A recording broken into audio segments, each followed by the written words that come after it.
Ladies and gentlemen, for a very long time, Jamaica used to be called the People's National Party country, the PNP country, because the people of Jamaica loved the People's National Party way more than the Jamaica Labour Party, because they used to push this racism thing against Mr. Siaga when Mr. Siaga was Prime Minister.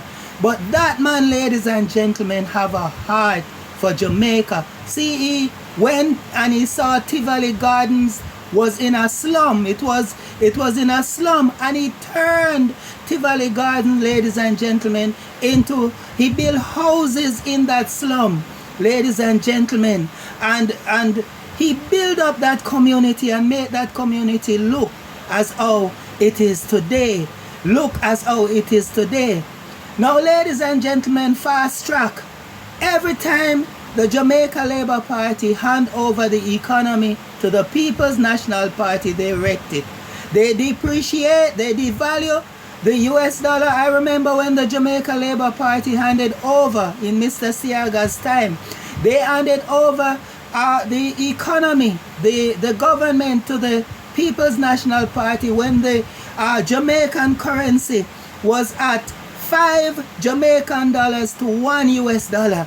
When the JLP take over back government, ladies and gentlemen, the Jamaican currency were severely devalued and everything start getting expensive. Under the Jamaica Labour Party, 60 cents, ladies and gentlemen. I remember 60 cents could buy you a pound of flour, 70 cents a pound of cornmeal.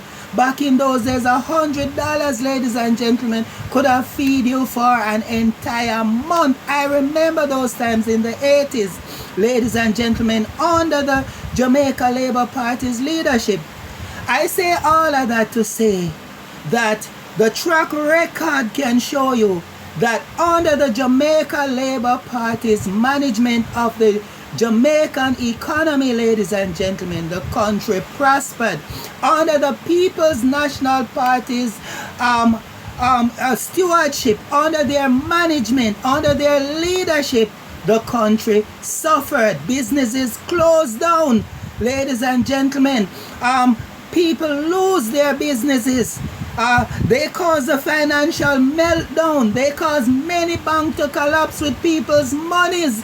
Ladies and gentlemen, many persons lost millions of dollars during the 1990s financial meltdown under the PNP administration, ladies and gentlemen. Under the PNP's administration, even in the healthcare system, you find less persons going to the hospital because they have to pay to use the hospital, the public hospital, ladies and gentlemen. And this was what was causing a lot of persons not to seek health care because they could not afford it. Now, under this current administration, the Jamaica Labour Party's administration, more people are now going to the hospitals because they know that they can use the government hospitals for free. Not only that, ladies and gentlemen, but when you look at the fact that because the Andrew-led administration have been doing so good, ladies and gentlemen, we find out now that the People's National Party don't like that.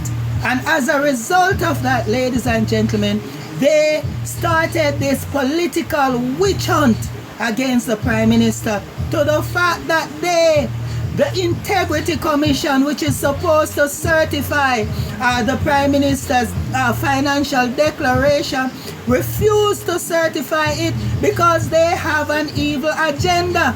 And ladies and gentlemen, when it takes an international financial body to determine the fact that all those statements that was given about the Prime Minister's 28 bank account were false. Ladies and gentlemen, I don't believe the Prime Minister should just sit down on this. I do believe that the Integrity Commission should be sued or should be charged for treason, because what they have said about the Prime Minister could have, ladies and gentlemen, destroyed his political career.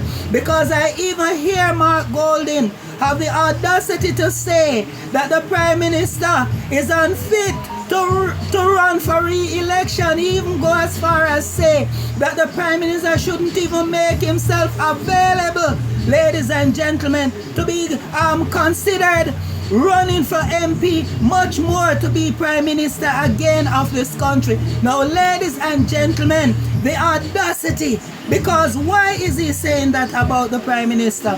This Prime Minister connects with the people, ladies and gentlemen. He's a down-to-earth Prime Minister. He shows that he's serving the people of Jamaica, while on the other hand, the opposition are campaigning on lies and false promises, ladies and gentlemen. The Jamaica Labour Party have made promises and they have kept their promises. And what I've seen happen in the People's National Party's camp is that they are making some unrealistic promises.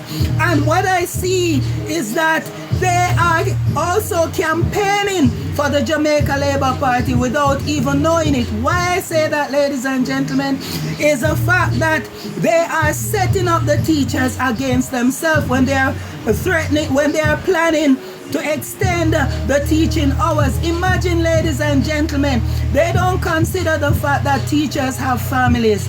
And even though teachers do extra lessons from time to time, ladies and gentlemen, they only do it for only a few hours, and it's not all the time they do it.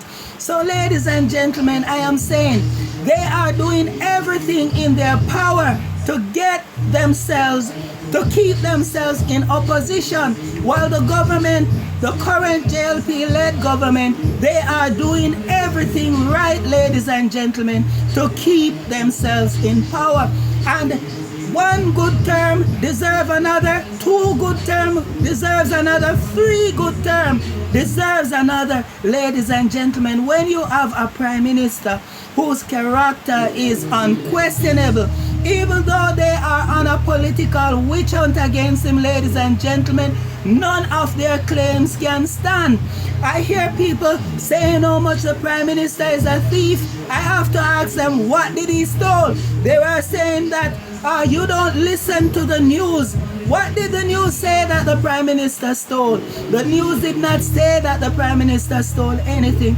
But what you find out is that persons are spreading lies about him because he is serving Jamaican people well.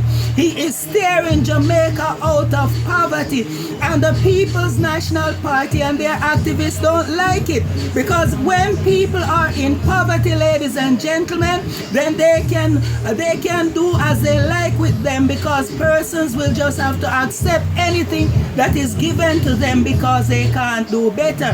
They can't do better. But when persons have alternative, when persons can do better, when persons know that they can get jobs that pay them well, they don't have to settle for a job that is paying them minimum wage. When they know that they can earn a substantial amount of money per week, that can take care of themselves, that can start a business, they won't have to settle for a man that want to pay them a money, ladies and gentlemen, where they can only eat from hand to mouth.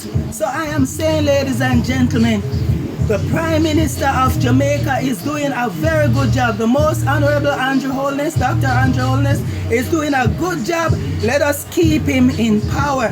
Ladies and gentlemen, he deserves it.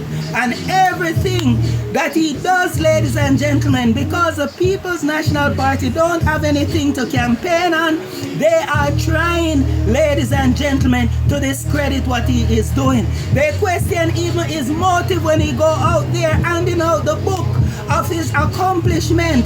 Ladies and gentlemen, they don't understand that that's a very good campaign strategy. Ladies and gentlemen, that's a check to the People's National Party. What are they campaigning on? They are campaigning on lies. And another thing they are campaigning on, some of the things they are promising, ladies and gentlemen, is already in in place. They are promising to open in Alpart, ladies and gentlemen, in St. Elizabeth. That is already in place. It's already being prepared for reopening. So, ladies and gentlemen, they have nothing new. Vote